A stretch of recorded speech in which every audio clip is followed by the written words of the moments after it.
The transfer window hasn't even opened yet, and we've possibly already got the most unrealistic transfer rumour of the summer, because apparently West Ham have made an offer to Kevin De Bruyne. Now, stop laughing. I need to stop laughing as well. Do you think the journalist laughs when he's typing up? But that's not my transfer rumour, that's someone else's.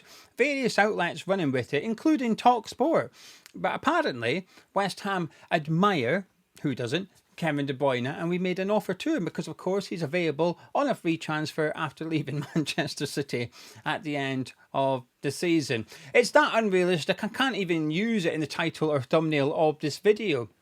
The purpose of those two things is to get people to click on the video. It's too far. I can't bring myself to use it. It's not even my clickbait, it's someone else's clickbait, but I'm not even using their clickbait to get clicks on this video. So don't say I'll do anything for clicks. I do most things. But unfortunately, perhaps surprisingly, it appears Kevin De Bruyne is going to politely decline our offer as he looks set to join Napoli. Obviously, the lure of going and playing in midfield with Billy Gilmour and Scott McTominay next season is far too much for him to resist, which I think is understandable. And I'm not going to lie, I was hoping maybe we could use, a 4-pack of Elvis juice or something just to sweeten the deal and get De Bruyne to the London Stadium. But it appears not. But I did go have a look at his record. I just assumed he had a good record at the London Stadium. So I was going to make a joke about how he's got X amount of goals and Y amount of appearances at the London Stadium. So clearly he enjoys playing there. So forget the Champions League. Come down and play in Championship, Kev. It's not that great, actually. He's played at the London Stadium 8 times. Now, as a team, they've done all right, winning 5 of them, drawn twice, losing just the once when Kevin De Bruyne has played. And that was in the Carabao Cup when we beat them on pens. But he's only got 1 goal and 1 assist. It's not that good for Kevin De Bruyne in 8 appearances, is it? So the question shouldn't be, can you do it in Stoke on a cold, wet, windy night? The question should be, can you do it in Stratford after a half-hour search and an £8 pint of Brewdog IPA? Anyway, welcome to the West Ham Transfer Rumour Show. This is where we take a look at all the big headlines linking players to and from our football club throughout the summer. If you're new to the channel, please do subscribe if you enjoyed the video, and also drop a like on it as well by clicking the thumbs up. Now, I want to discuss an actual transfer rumour that's a bit more believable, and that's Nayef Aguerd. Because last week the rumours were Real Sociedad were perhaps cooling their interest in him as he hadn't had a great end to the season. But the transfer rumour in the last 24 hours is the complete opposite, which is really good news as far as I'm concerned. And that is that Real Sociedad do want to sign him. Marseille are also interested, and so are Atletico Madrid and Bayer Leverkusen. Now, I understand a lot of people would like to see Aguerd given another opportunity at West Ham under Graham Potter. I've made it very clear, that's not for me. I would like to see him sold this summer. But regardless of whether you want to sell him or keep him, put that to one side for 1 minute and come at this transfer rumour with the angle that the club want to sell him. And also, he wants to leave. He's made it very clear to West Ham. His agent's made it very clear to West Ham that he doesn't want to come back. And the report is suggesting he wants Champions League football, which clearly he's not going to get with us. But put all that to one side. Just look at it that we've got to sell him or we should sell him. I think this is really good news because whilst I don't believe we have to sell before we buy, but if I was to just pretend to believe it for the next 2 minutes, then it's crucial that we get players out the door immediately, that we get money into this club ASAP so that we can go about our transfer business. Because what we cannot do is have a situation that we found ourselves in 5 years ago. In the summer of 2020, David Moyes wanted Eze. We couldn't buy him. We had to sell before we could buy. We sold Grady Dean Ghana. By the time we did that, Eze joined Crystal Palace and we ended up signing Said Benrahma. Now, it's not to say Benrahma was a bad player. That's not the discussion I want to get into here. My point is we missed out on our top target back then because we had to sell before we could buy. We cannot afford to do that. This summer, the rebuild, I think, is so important that I think it's crucial that Graham Potter / Kyle McCauley get their main targets. They get their number 1 target. And the longer you leave it, the less likely you are to do that. And we're going to get on to 1 or 2 of those because it looks like one of them may be going elsewhere already. So to avoid that happening, if the rumours are true, which is we need to sell before we buy, I think it's hugely important that we get someone like Aguerd out the door ASAP and we get that big transfer fee in. Now, whatever that transfer fee is, 20, 25 million, up to 30 million, I think it'll be between there. I think it'll be 20-something million we get for Aguerd. Anything less and I'll be very disappointed, and anything more I'll be surprised. I'll laugh as much as the De Bruyne rumour we get over 30 million for Aguerd. I think it'll be 20-something. But that would allow us to get going with transfers at least. Now, like I said, I don't believe those rumours. I think we will have money to spend. But even with my own belief, I still think it's important we shift players. Because the club will be hoping to sell perhaps Mohamed Kudus, Edson Alvarez, Lucas Paqueta, if he's not found guilty. The club will have hopes of selling player X, player Y and player Z. But you can only sell them if clubs are willing to buy them. And that's why I was a bit disappointed Ten Hag ended up at Leverkusen, because I thought if he goes somewhere and he's in charge of the transfers, there's a possibility they'll come in and get Edson Alvarez. Maybe, probably not Mohamed Kudus, because, you know, Man U didn't go after him, so why would he go after him at a new club? But certainly Edson Alvarez, because he was strongly linked to Old Trafford when Ten Hag was there. And I still think he would have went there had he not got injured. So when he went to Leverkusen, I thought, probably rules that one out, given the lack of control he'd have at that football club over transfers. But you never know. Fingers crossed he's got some input. And Edson Alvarez will be a player that appeals to a lot of the Bundesliga clubs, I think. You know, Bayern Munich were linked to him. Dortmund were linked to him. They have got money to spend. Maybe Leverkusen will be somewhere, or someone that comes in for Edson Alvarez. But I'm quite confident now. This report, I'm pleased to have seen this one. It doesn't mean it's true. I'm just choosing to believe it, I guess, which is that clubs are looking at Aguerd. Because if we can get him out ASAP, then we can get going with our transfer business. Because it's not going to be easy to sell Kudus. It's all very well saying, oh, we'll sell him, we want 80 million. Well, the amount of clubs that do want him, there's not going to be that many. And the amount of clubs that can afford him, there's going to be even less of those. So you might find that you've only got one or two teams at most coming in for Kudus, and you might find that you're not getting the transfer fee you want because of that lack of negotiating power. At least with Aguerd, because it's reasonable. I think 20-ish million for a centre-back's a reasonable fee. You might end up with a few clubs interested. You might be able to just push the price up a little bit, given the amount of clubs wanting him. So when I seen this transfer rumour, I liked it. Fingers crossed we can get him out the door ASAP, and that gives Macaulay and Potter money to work with, regardless of whether the whole "we're skint" rumour is true or not.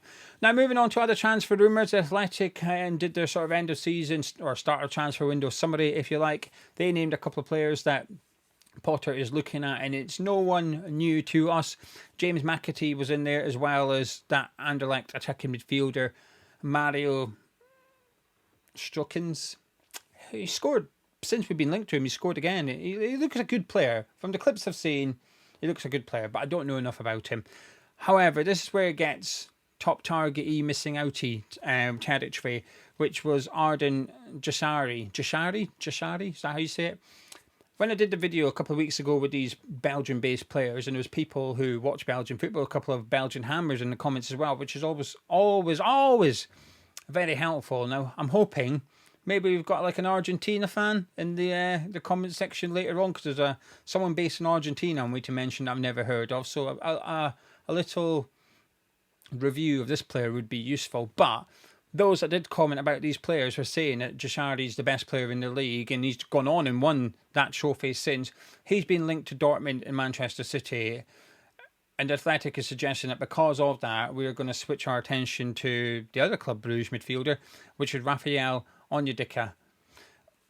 I'm probably pronouncing them wrong. That's genuinely how it's spelt.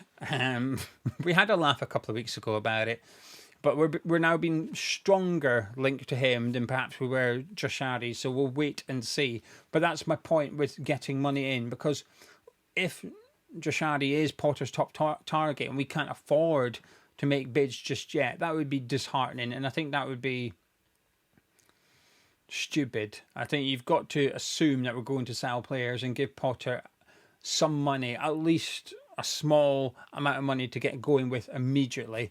So we're going to miss out on top targets because they prefer Man City over West Ham. I don't have an issue with that, but we're going to miss out on targets because we can't afford them. Like Eze 5 years ago, that's when I'm going to have an issue. We cannot afford to do that this summer. We can't afford to be halfway down our list of players that we want because we've been unable to spend money for the first few weeks of the transfer window. It's important that we get this right. Now, another player we've been linked to who I have heard of before the one I haven't, which is Omari Hutchinson, obviously the right winger at Ipswich Town, 21 years old, 25 million is price tag. It's a big no for me. And it's not a reflection of the player at all. I think he's a lovely little player. But the reality is we don't need a right winger. And the other reality is we've not been playing with a right winger. Our right winger's been playing striker because we've not been using a right winger. But even if we had, I still wouldn't want one. Because at this point, today, Guilherme's still here. And I'm happy if we were to see more of 4 at the back next season, especially at home, which I'm hoping we do, and Bowen's back in his original position.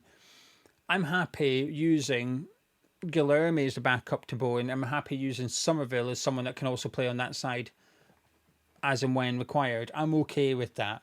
I don't think we need to bring... The right wing position is literally the only position I think we do not need to buy a player for. We need a right back. I think we need a goalkeeper. We need a centre back. We need a left back. We need central midfielders. We need a striker. We need every position bar right wing. So I am naively going to discard it. The only thing is, what if Potter's going to play Bones as striker, even when we have a sort of a position, a vacancy in the team at right wing? So maybe he's going to bring in Hutchinson and play in there and leave Bowen up front. And because I'm quite anti that, maybe I'm a bit blinkered, but I think it's a stretch. I think it's a bit of a stretch to say that. Now, moving on to the player I've not heard of, and there seems to be a bit of merit behind these transfer rumours because the source is quite a good one when it comes to South American transfer news.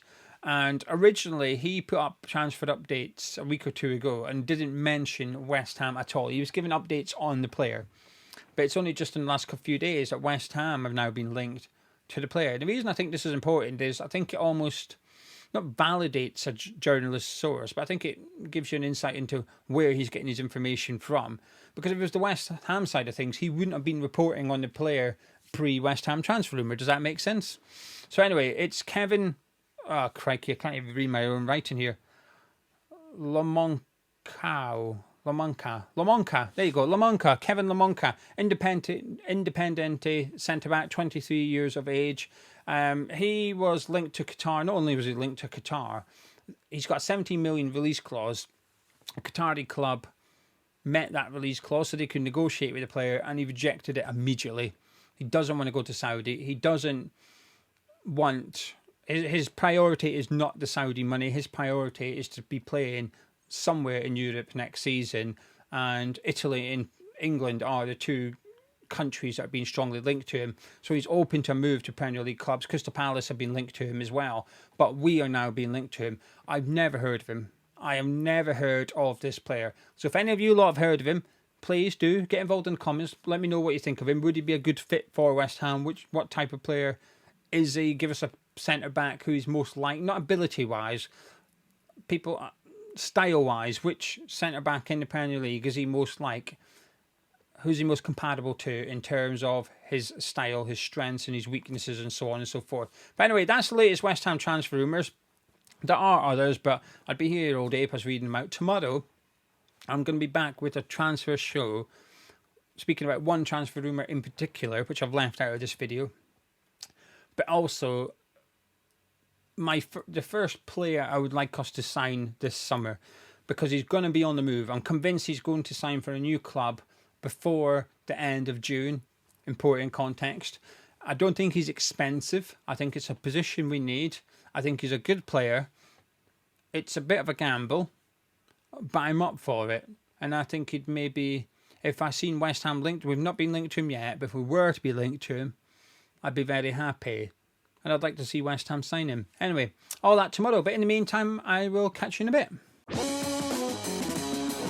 Turns out that offer we made to Kevin De Bruyne is actually true. I've got the offer here. This is what we sent over to Kevin De Bruyne. And surprisingly, he's rejected this offer from West Ham. Can't believe it.